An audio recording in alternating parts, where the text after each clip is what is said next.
Ik ben wel een beetje chagrijnig dat als je zulke avonden organiseert, dat de Friesland er niet is. Als je zulke belangrijke besluiten neemt, hoor je er ook te wezen. Ja, dat is wel mooi voor het applaus, maar ik vind het echt schandalig. PvdA Tweede Kamerlid Lutz Jacobi wint er in Dokkum geen doekjes om. Als het om zulke belangrijke zaken gaat voor de regio, dan is het onbegrijpelijk dat de Friesland Joen op een nijskitter toch aanwezig is. Ik als zijtwethouder Boersma van Dongeren dat het bewust is om de parteren door de toekomst van de Sionsberg net te verstoren.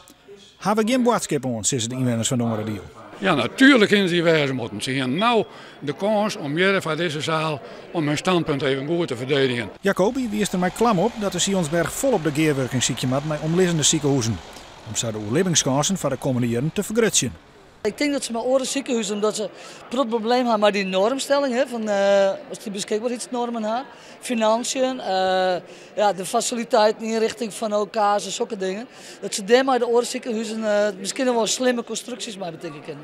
Aan het begin van de discussie met politici, medici, een huisdokter en een verloskundige veren de onwijzigen even op.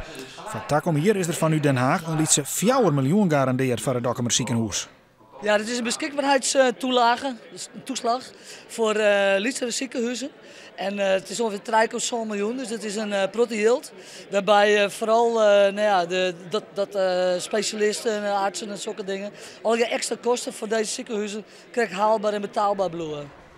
Ik weet duidelijk dat de Sionsberg het mes op een kiel zet is met het skroon van het Takkomsplan. Eerst moest het 15 januari klaar wezen. Omdat het heel kwaad is de inspectie vregen om uitstel. Dat kwam er, maar liefst 4 dagen. Nou, weet je, wij dokters vinden het mes niet zo snel op de keel. Dus ik denk wel dat het een beetje zo is. Maar we zetten de schouders eronder. En ik vind het wel kort dag.